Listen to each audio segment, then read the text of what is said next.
जैसे मान लो ये हमारे पास एक सेमी कंडक्टर है पी टाइप, ठीक है, और ये इधर हमने रख दिया एक एन टाइप। ये पी एन जंक्शन बनाया, ये पी टाइप है और ये एन टाइप है। ये जंक्शन पे इधर नेगेटिव इलेक्ट्रॉन है और इधर होल्स है, सही। होल्स है मतलब पॉजिटिव चार्ज है ना, पॉजिटिव है ना, होल सही है, ठीक है। अब जैसे ये लेयर बनाएंगे तो इधर का इलेक्ट्रॉन जंप करके इधर आ जाता है और इधर का होल्स जंप करके इधर चला जाता है। तो ये एक यहाँ पे ये पॉजिटिव चार्ज इधर आ गया, ये निगेटिव चार्ज जैसा बिहेव किया। अब ये एक इलेक्ट्रिक फील्ड ऐसा क्रिएट करता है, मान लो ई नॉट, और ये इलेक्ट्रिक फील्ड एक पोटेंशियल है ना डिफरेंस क्रिएट कर देगा वी नॉट, ठीक है। इसको नी वोल्टेज बोलते हैं, समझ में आया।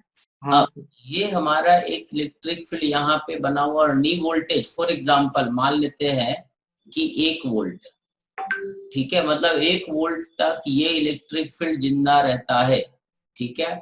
अब अगर हम इसमें पी पॉजिटिव प्लेट इधर जोड़ दे बैटरी का और निगेटिव प्लेट इधर जोड़ दे, और अगर बैटरी का वोल्टेज 0.2 वोल्ट है, ठीक है, ये वोल्टेज समझ में आई है, ठीक है। तो ये वोल्टेज 1 वोल्ट और ये 0.2 है, तो ये डिप्लेशन लेयर क्या हो जाएगा, यहाँ ये एक इलेक्ट्रिक फील्ड नॉट है, एक और इलेक्ट्रिक फील्ड क्रिएट होगा छोटा सा जो कि 0.2 है ना। तो ये डिप्लेशन लेयर क्या हो जाएगा, छोटा हो जाएगा, और ये कितना वोल्ट बन जाएगा टोटल 0.8, सही। ये डिप्लेशन लेयर 0.8 वोल्ट क्रिएट हो जाएगा। अब क्या हुआ कि और अगर हम ये वोल्टेज बढ़ा दे, मान लो 0.5 कर दिए, तो ये डिप्लेशन लेयर और छोटा हो जाएगा, और ये छोटा होके कितना बन जाएगा 0.5, ठीक है, समझ में। और वोल्टेज अगर 1 वोल्ट कर दे, तो 1 वोल्ट करेंगे तो ये पूरा डिप्लेशन, ये वोल्टेज क्या हो जाएगा 0, इधर तो, और ये इलेक्ट्रिक फील्ड कैंसिल हो गया, तो डिप्लेशन लेयर क्या हुआ, गायब हो गया, समझ में आया। ये डिप्लेशन लेयर अगर गायब हो गया तो इसका मतलब इधर का होल जो है इधर जाने लगेगा और इलेक्ट्रॉन इधर मूव करने लगेगा, अब सही। और करंट जाएगा, इसमें करंट फ्लो करने लगा IH प्लस I, ठीक है, दोनों करंट मिलकर के फ्लो करेगा, समझ में आया। इससे करंट आई जाने लगा एक होल के कारण, और ये इलेक्ट्रॉन इधर जा रहा है, मतलब वो बोले कि IE इधर हो गया, ये IH हो गया, समझ में आया। तो ये फॉरवर्ड बायस में क्या होता है कि ये वोल्टेज होता है, सॉरी ये करंट होता है, ये वोल्टेज होता है ना। पहले तो वोल्टेज 0 है तो कोई करंट नहीं फ्लो करेगा, फिर और थोड़ा बड़ा हो गया, ये जब वोल्टेज 1 वोल्ट होगा तब फिर इसके बाद ये क्या बन जाएगा, ठीक है, ये फॉरवर्ड ऐसे करंट फ्लो करने, ये कंडक्टर जैसा बिहेव करने लगेगा, समझ में आया। और रिवर्स बायस में ये डिप्लेशन लेयर बड़ा होता जाता है, बड़ा होता जाता है और बड़ा होता है, समझ में आया। जब ये 10, 20, 25 वोल्ट का या 35 वोल्ट का हो जाता है तो ये डिप्लेशन लेयर यहाँ तक पहुंच जाता है और इसके बाद ये एकदम से गायब हो जाता है, समझ में आया। तो रिवर्स बायस में ये ब्रेकडाउन वोल्टेज होता है जो 35 वोल्ट होता है, मतलब सर अगर ये डिप्लीशन लेयर और नॉर्मल जो वोल्टेज अपन लगा रहे हैं वो दोनों, मतलब जो नॉर्मल वोल्टेज डिप्लीशन लेयर के वोल्टेज से ज्यादा हो गया तो क्या हो, तो डिप्लेशन लेयर खत्म हो जाएगा ना। ये जो तुमने वोल्टेज लगा दिया ये वोल्टेज रोक रहा है, और ये तुम वोल्टेज जो लगा दिए ये इसको खत्म कर रहा है। जब तुम ये 1 वोल्ट या 2 वोल्ट लगा दिए, 2 वोल्ट लगा दिए तो इसके क्रॉस ये मान लो 1 वोल्ट का था, तो इसके क्रॉस पोटेंशियल डिफरेंस 1 वोल्ट का क्रिएट हो जाएगा, 1 वोल्ट ये तो खत्म हो जाएगा, समझ में आया। तो फिर करंट फ्लो करने लगेगा, it will start behaving as ए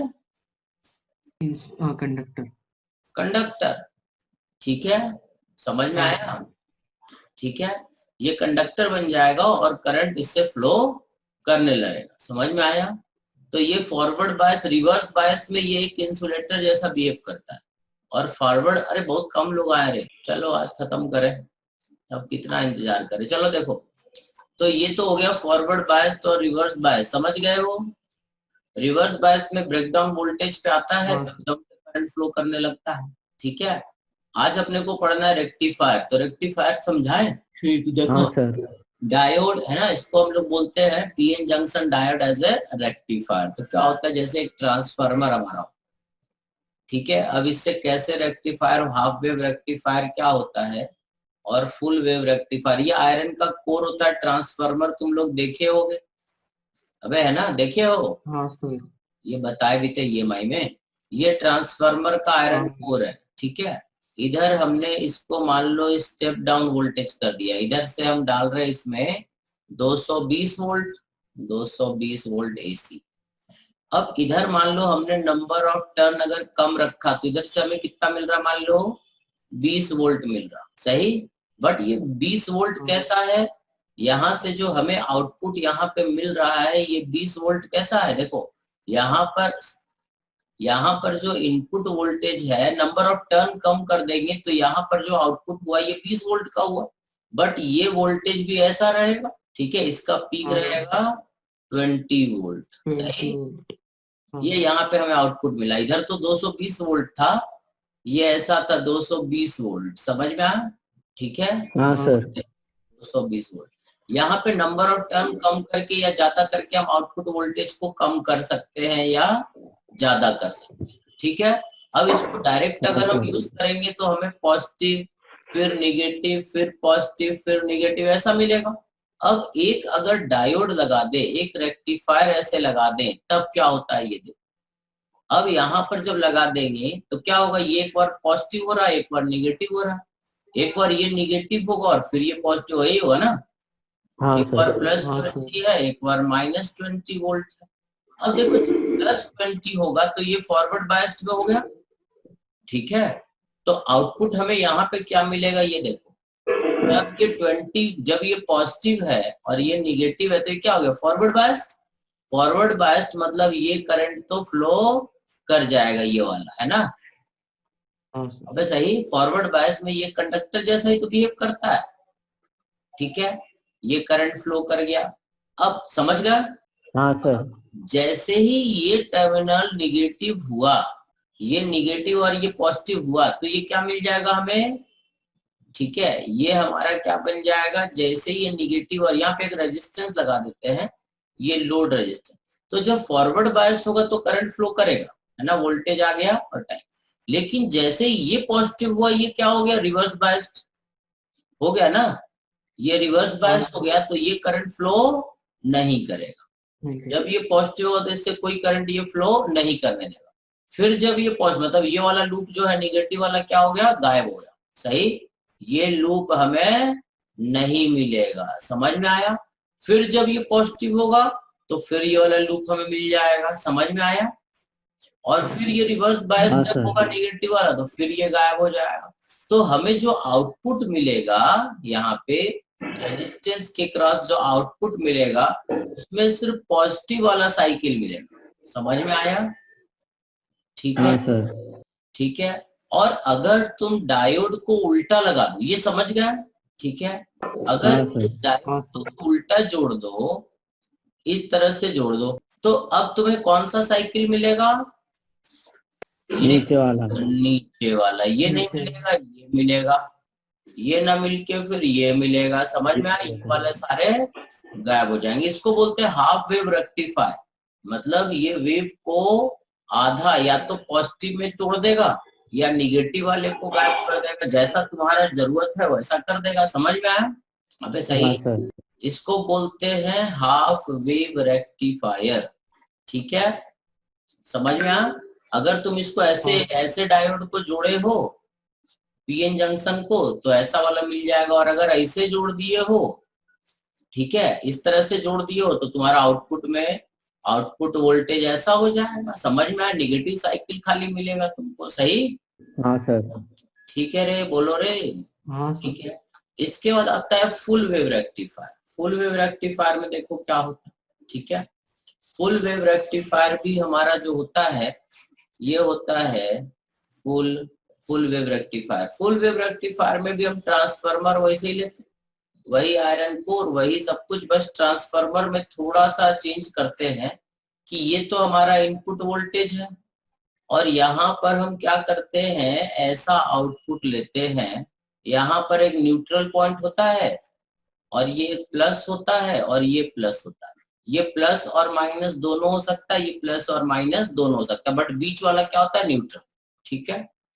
अब हम क्या करते हैं कि जब ये पॉजिटिव होता है तब ये निगेटिव होता है, ठीक है, ये तो न्यूट्रल।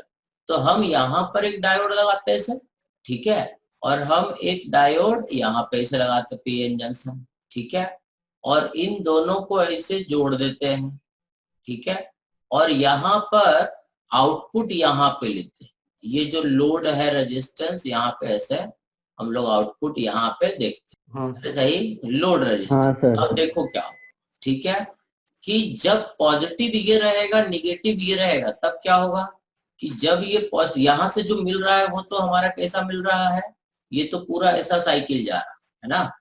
अब यहाँ पे लोड के क्रॉस देखो कैसा मिलेगा, जब ये पॉजिटिव रहेगा ये निगेटिव रहेगा तो ये फॉरवर्ड बायस रहेगा और ये रिवर्स बायस रहेगा और ये फॉरवर्ड बायस रहेगा, ठीक है। हाँ सर तो इधर से करंट नहीं फ्लो करेगा बट इधर से करंट ऐसे फ्लो कर जाएगा, तो ये हमें पॉजिटिव साइकिल मिल गया, करंट ऐसा गया, ठीक है, हाँ ठीक हाँ है। सर और जब ये पॉजिटिव हुआ और ये निगेटिव हुआ तो ये फॉरवर्ड बायस्ड हो गया, तो फिर करंट इधर ऐसे गया, तब भी हाँ। करंट ऐसे गया, हाँ सर तो फिर से पॉजिटिव साइकिल ही मिला। एक बार जब ये पॉजिटिव में था फॉरवर्ड बायस था तो करंट ऐसे जा रहा था, और जब ये फॉरवर्ड बायस ये रिवर्स हुआ तो इसका करंट बंद हो गया और ये करंट ऐसे जाके इस रेजिस्टेंस में तो एक ही डायरेक्शन में जा रहा है, हाँ सर तो ये हमें क्या मिला, सारे करंट मिले, ये जो रिवर्स नीचे था ये भी ऊपर हो गया, समझ में आया। ये आउटपुट हाँ, वोल्टेज सर। है और ये टाइम है, this is called full wave rectifier. यहाँ पर जो तुमको आउटपुट मिल रहा है ये आउटपुट वोल्टेज है, यहाँ पर लोड के क्रॉस ये हमेशा ये टर्मिनल पॉजिटिव एंड ये निगेटिव ही रहता है, मतलब इससे करंट हमेशा ऐसे ही फ्लो करता है, इधर से फ्लो करे तब भी इधर ही जाता है, इधर से फ्लो करे तब भी इधर ही जाता है, इसको बोलते हैं फुल वेव रेक्टिफायर, सही। हाफ वेव में हाँ सर या तो पॉजिटिव साइकिल कट जाता है या निगेटिव साइकिल कट जाता है, फुल वेव में, ठीक है, निगेटिव वाला भी पॉजिटिव हो जाता है, सही। हाँ सर हाँ अरे समझ में आया क्या। हाँ सर इसके बाद आता है एक और, देख लो कोई दिक्कत है तो बता दो, आ गया। हाँ एक होता है ब्रिज रेक्टिफायर, ठीक है। अब ब्रिज रेक्टिफायर ये तो भूल जाओ, देखो अपन क्या करते हैं, वही ट्रांसफार्मर, ठीक है। अब ब्रिज रेक्टिफायर कैसे बनाते हैं, ये देखो, ये हमारा ट्रांसफार्मर है, ये आयरन कोर है, ये हमारा इनपुट वोल्टेज है, ठीक है, इधर से एसी आ रहा। अब हमने क्या करा कि ये हमारा आउटपुट, ठीक है। अब देखो यहाँ पे हम क्या करते हैं, एक ब्रिज बना देते हैं। ब्रिज कैसा बनाएंगे, ये ब्रिज थोड़ा सा बड़ा करना पड़ेगा, ठीक है। ये ब्रिज हम तुमको समझाते हैं, एक मिनट जरा पहले बना ले। 4 पीएन जंक्शन डायोड लेते हैं और उसको इस तरह से जोड़ देते हैं, ठीक है, ये ऐसे जोड़ दिए, और इसके क्रॉस और इसके क्रॉस, ठीक है, ये मेरे ख्याल से, एक मिनट, ये वाला तार यहाँ ना जोड़ करके ये तार को, कहाँ गया रे, ये तार को यहाँ पे जोड़ दिए, और ये जो तार है इसको यहाँ जोड़ दिए, और इसके एक क्रॉस, अब देखते जाना क्या होता है, इसके एक क्रॉस हम एक लोड रेजिस्टेंस जोड़ दिए, ये हमारा लोड है जहां हमको आउटपुट मिलेगा। अब देखो क्या, जैसे जब ये पॉजिटिव हुआ और ये निगेटिव हुआ तब क्या होगा, कौन कौन फॉरवर्ड बायस होगा। अब देखो करंट कैसे फ्लो करेगा, जब ये फॉरवर्ड बायस है तो ये वाला फॉरवर्ड बायस्ड है और ये रिवर्स बायस है, तो ये करंट ऐसे जाएगा, फॉरवर्ड बायस से करंट निकल जाएगा इधर, हाँ सर हाँ सर और ये इधर से ऐसे गया क्योंकि ये रिवर्स बायस्ड में है, ये वाला, ये फॉरवर्ड बायस में, हाँ, इधर से करंट ऐसे आया, इधर से ऐसे आया, ठीक है, इधर से ऐसे आया, इधर से ऐसे आया, और फिर, ठीक है, क्योंकि ये पॉजिटिव में है इधर से ये करंट ऐसे निकल जाएगा, समझ में आया। हाँ सर तो ये हमें क्या मिला, पॉजिटिव साइकिल मिल गया, आउटपुट के क्रॉस इधर से करंट गया ना नीचे, पॉजिटिव साइकिल मिल गया, सही। हाँ सर अब देखो दूसरा क्या होता है, ठीक है। अब जब ये तो पहला साइकिल था, ये पॉजिटिव था ये निगेटिव था, तब का कहानी। अब हम क्या करते हैं, रिवर्स बायस देखते हैं, ये निगेटिव हुआ ये पॉजिटिव हुआ, जब ये पॉजिटिव हुआ तो देखो ये पॉजिटिव में कौन सा फॉरवर्ड बायस में आ जाएगा, ये पॉजिटिव, ठीक है, ये वाला तो ये पॉजिटिव है तो ये फॉरवर्ड बायस हुआ, ये हाँ, हो सर। गया फॉरवर्ड बायस्ड और ये हो गया रिवर्स। तो इधर से करंट जाके इधर जाएगा, इधर से करंट जाएगा, इधर से करंट जाएगा और इधर से फिर नीचे आएगा, इधर नहीं जाएगा क्योंकि ये रिवर्स बायस्ड में। फिर ये करंट इधर आया, इधर आया, इधर आया और इधर से इधर निकल जाएगा। अब सही। तो देखो इसमें फिर से हमें ऊपर से ही नीचे करंट मिला, मतलब नेगेटिव साइकिल भी मिल गया पॉजिटिव डायरेक्शन में। सारे करंट एक ही डायरेक्शन में जा रहे हैं इस लोड के क्रॉस। ठीक है। फिर जब ये हाँ। पॉजिटिव होगा तो फिर से ये लाल वाला साइकिल ऊपर वाला फ्लो करेगा। ठीक है। ये साइकिल तीसरा फिर इधर से फ्लो करेगा, ये लाल वाला इधर से जा रहा है और ब्लू वाला नीचे से जा रहा है। समझ में आया?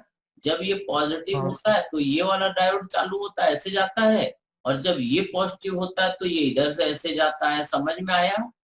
ये भी एक फुल हाँ, वेव रेक्टिफायर ही है एक्चुअली। ठीक है। ये भी फुल वेव रेक्टिफायर ही होता है। समझ में आया क्या? देखो इनपुट तो ये हाँ, वाला है, इधर जो इनपुट है ये ऐसा है, और ये जो आउटपुट हमें मिल रहा है इसके और इसके क्रॉस, लोड के क्रॉस, ये कुछ ऐसा ऐसा मिलेगा। ये आउटपुट हमें लोड के क्रॉस मिल रहा है और इधर जो हम इनपुट दे रहे हैं वो ऐसा वाला है। समझ में आया? ये भी एक फुल वेव रेक्टिफायर ही होता है। समझ गए? हाँ सर। ठीक है। तो ये तो हो गया half wave rectifier, full wave rectifier and bridge rectifier. आगे बढ़े? हाँ, ठीक है। अगला जो है दैट इज कॉल्ड, ये लीनियर डायोड। डायोड तक तुम लोग पढ़ लियो, थोड़ा थ्योरी है, कुछ है नहीं इसमें, इसको पढ़ लेना। फोटो डायोड, समझ में आ? ये तुमको थ्योरी भेजेंगे उसमें पढ़ लियो, ये हम क्या बताए इसमें। सही? हाँ सर। ये पढ़ लेना क्योंकि इसमें न्यूमेरिकल कुछ होता नहीं है। सही? इसमें फोटोन फॉल करता है तो ये कंडक्टर बन जाता है। सही? इसी तरह से एलईडी होता है, लाइट एमिटिंग डायोड। ठीक है। एलईडी बल्ब देखे होगे ना, वो लाइट एमिटिंग डायोड ही होता है। इसी तरह हाँ, से सोलर सेल होता है। सही? ये सब थोड़ा देख लेना। ठीक है। आज हम तुमको ट्रांजिस्टर बता दे, ट्रांजिस्टर क्या होता है। ठीक है। ट्रांजिस्टर में क्या होता है, तीन चीज होता है, तीन। ठीक है। तीन कंडक्टर होता है। पी, ये पी टाइप सेमीकंडक्टर है, ये एन टाइप है और फिर एक पी टाइप है। समझ में आ? या ऐसा रहेगा, ये एन रहेगा, ये पी रहेगा और फिर ये एन रहेगा। समझ में आ? इसको पी एन पी ट्रांजिस्टर बोलते हैं और इसको एन पी एन ट्रांजिस्टर बोलते हैं। इसमें तीन जंक्शन हाँ। होता है, दो जंक्शन होता है, एक जंक्शन यहाँ पे होता है और एक जंक्शन यहाँ पे। ठीक? समझ में आया? ये बीच वाले को बेस बोलते हैं, इसको बेस बोलते हैं। सही? हाँ, सही। बीच वाले को बेस बोलते हैं। अब इसमें से एक एमीटर होता है और एक कलेक्टर होता है। एमीटर क्या होता है, लेफ्ट मोस्ट, ये जो एक तरफ वाला होता है वो एमीटर होता है, और ये पी टाइप अगर है तो ये हेविली डोप होता है, इसमें बहुत ज्यादा डोपिंग कर रखे होते हैं। समझ में आ? ट्राईवैलेंट एटम का बहुत ज्यादा डोपिंग कर रखे होते हैं। ठीक है। और ये जो बेस, समझ गया? ये जो है हाँ, ये हाईली डोप्ड सेमीकंडक्टर होता है, इसको हम लोग एमीटर बोलते हैं। समझ में आया? या ये वाला भी अगर है ये भी एमीटर ही है, लेकिन ये एनपीएन में ये बहुत हाईली डोप्ड रहेगा, बहुत ज्यादा इसमें डोपिंग किया रहता है। ये ट्राईवैलेंट एटम से डोपिंग किया रहता है, ये पेंटावैलेंट एटम से। तो ये दोनों में एमीटर जो होता है वो सबसे ज्यादा हाईली डोप्ड होता है। ठीक है। और अब सही, emitter, emitter, base and collector. तो एमीटर जो होता है चाहे एनपीएन हो या पीएनपी हो, पीएनपी वाले में एमीटर पी टाइप से डोप हैवीली डोप रहेगा और एनपीएन में एन टाइप से हैवीली डोप रहेगा। ठीक है। फिर जो बेस होता है वो बहुत छोटा सा होता है और बहुत लाइटली डोप्ड होता है। ठीक है। इसका साइज बहुत छोटा सा होता है ये बेस का। ठीक है। और ये बहुत लाइटली डोप्ड होता है, बहुत छोटा सा होता है और बहुत कम डोपिंग होता है। ठीक है। और फिर ये जो कलेक्टर होता है ये मॉडरेटली डोप्ड होता है, ये साइज तो बड़ा होता है बट इसका डोपिंग जो होता है मॉडरेट होता है, मतलब इमीटर से थोड़ा कम होता है। समझ में आया? अब सही। एमीटर जो होता है बहुत हेविली डोप्ड होता है, बेस बहुत लाइटली डोप्ड और बहुत छोटा होता है, बहुत पतला सा है ना, वो कंडक्ट ये लेते हैं। और ये जो है कलेक्टर जो होता है बहुत मॉडरेटली डोप्ड होता है, नॉर्मली डोप्ड होता है, बहुत ज्यादा डोप नहीं बहुत कम डोप नहीं। सही? ये हो गया हाँ हमारा। सर। ठीक है। पीएनपी या एनपीएन ट्रांजिस्टर, एमीटर होता है, एक बेस होता है, एक कलेक्टर होता है, ठीक है। अब इसका सिंबल जो बनता है इस तरह का बनता है। एनपीएन ट्रांजिस्टर अगर है तो ये एमीटर है, बहुत हैवीली डोप्ड है, बेस बीच वाला, और ये कलेक्टर है।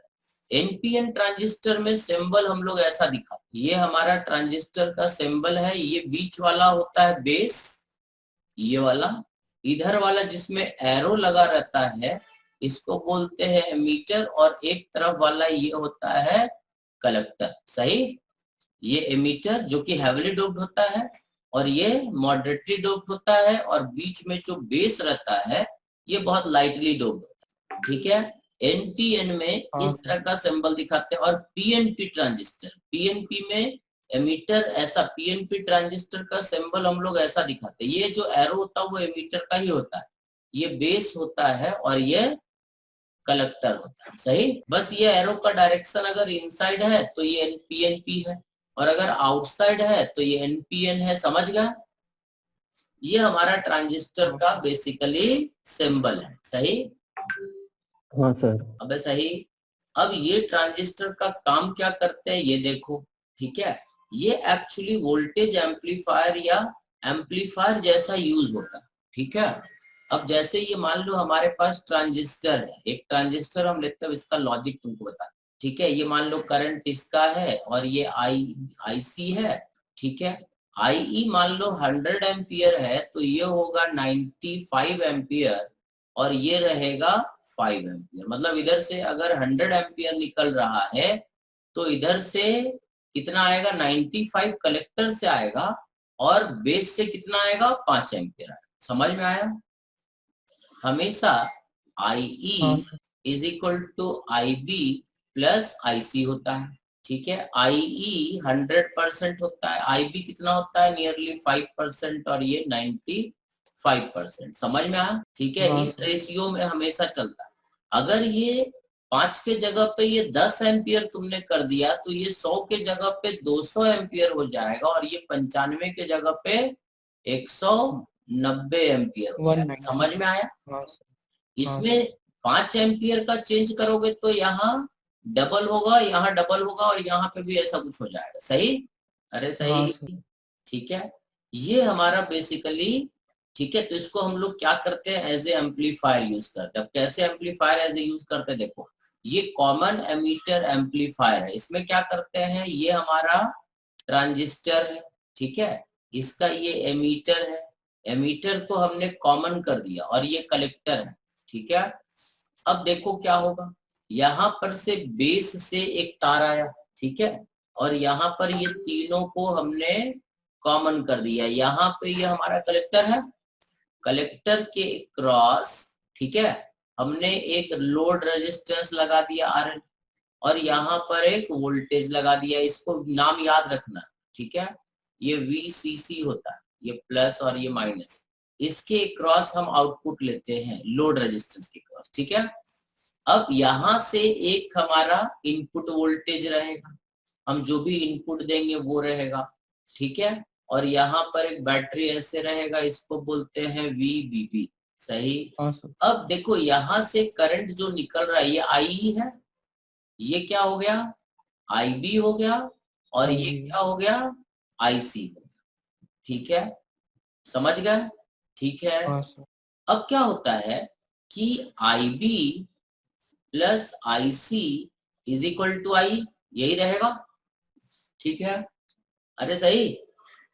हाँ सर। अगर तुमने यहाँ पर ये जो है ना, ये 90%, ये 100% होता है, ये 95% होता है, और ये 5% होता है। अगर मान लो तुमने इसमें जरा सा चेंज किया, मान लो IB हमारा 5 एम्पियर है और ये मान लो 90 एम्पियर है मान लेते, और ये 100 एम्पियर, मान लो ये 10 एम्पियर है, ये 100 एम्पियर है, और ये 90 एम्पियर, इतना चेंजेस आ रहा है।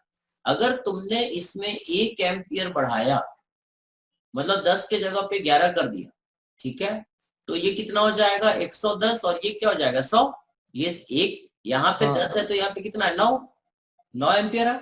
यहाँ पे मतलब 1 एम्पियर होता तो कितना होता, यहाँ 10 एम्पियर अगर फ्लो कर रहा है तो यहाँ पे कितना फ्लो कर रहा है, 90 एम्पियर, 90 एम्पियर। है ना। अगर यहाँ पे 1 एम्पियर फ्लो करता तो यहाँ कितना एम्पियर फ्लो करता, 9 100 एम्पियर, एम्पियर। 9 एम्पियर, ठीक है। अच्छा हाँ, और यहाँ कितना फ्लो करता, 10 एम्पियर। 10 एम्पियर। मतलब यहाँ पर अगर हम 10 को बढ़ा के 11 एम्पियर अगर कर दें, ठीक है, तो ये कितना हो जाएगा 110, और ये कितना हो जाएगा 100। मतलब यहाँ पे 1 एम्पियर का अगर हम चेंज कर रहे हैं तो यहाँ पे चेंज कितना हो रहा है, 9 एम्पियर का, ठीक है। मतलब यहाँ पर अगर हम जरा सा वेरिएशन दे रहे हैं, मान लो प्लस माइनस 1 एम्पियर का अगर वेरिएशन दे रहे हैं, तो यहाँ पे हमें प्लस माइनस 9 एम्पियर का वेरिएशन मिल रहा है, ठीक है। समझ में आया।